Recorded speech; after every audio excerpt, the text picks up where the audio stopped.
Juru bicara TPN Ganjar Mahfud Aiman Wicaksono mendatangi Komnas HAM terkait penyitaan ponsel miliknya saat diperiksa sebagai saksi dalam kasus dugaan penyebaran berita bohong atau hoax.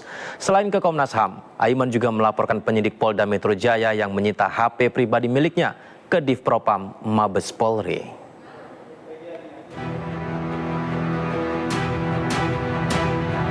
Juru bicara tim Ganjar Mahfud Aiman Wicaksono mendatangi Komnas HAM.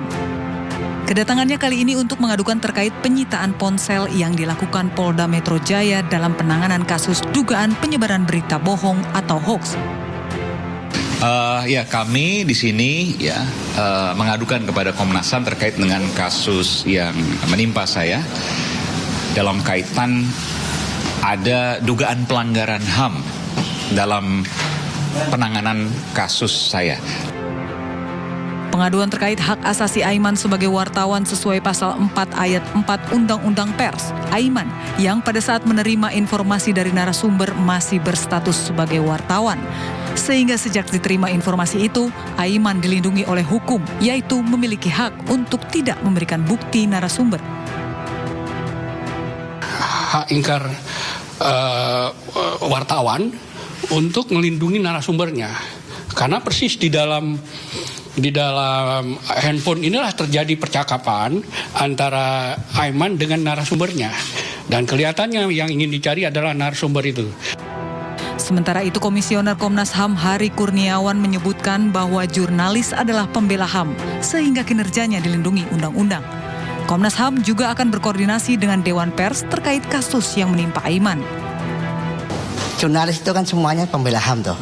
Mas-mas dan mbak-mbak ini semuanya pembela HAM. Jadi ini dilindungi oleh undang-undang tentunya. Kan di pasal 100 Undang-Undang HAM jelas dikatakan setiap orang yang melakukan kerja-kerja pemajuan dan perlindungan terhadap hak asasi manusia itu disebut sebagai pembela HAM.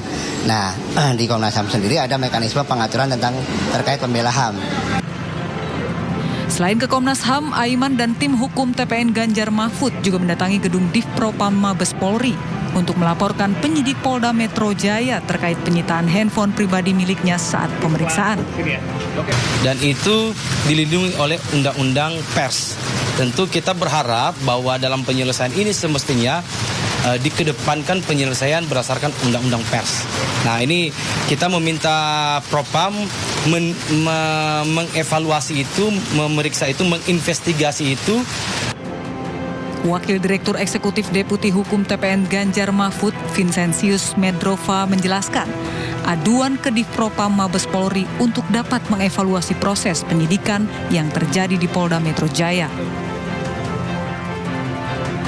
Aiman bersama tim hukum TPN juga akan melakukan pra-peradilan ke Pengadilan Negeri Jakarta Selatan terkait prosedur penahanan telepon seluler miliknya.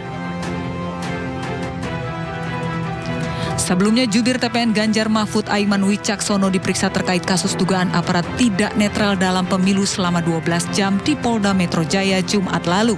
Sementara itu, penyitaan ponsel Aiman oleh penyidik dinilai melanggar hukum karena Aiman masih berstatus saksi. Dari Jakarta, Tim Liputan iNews melaporkan.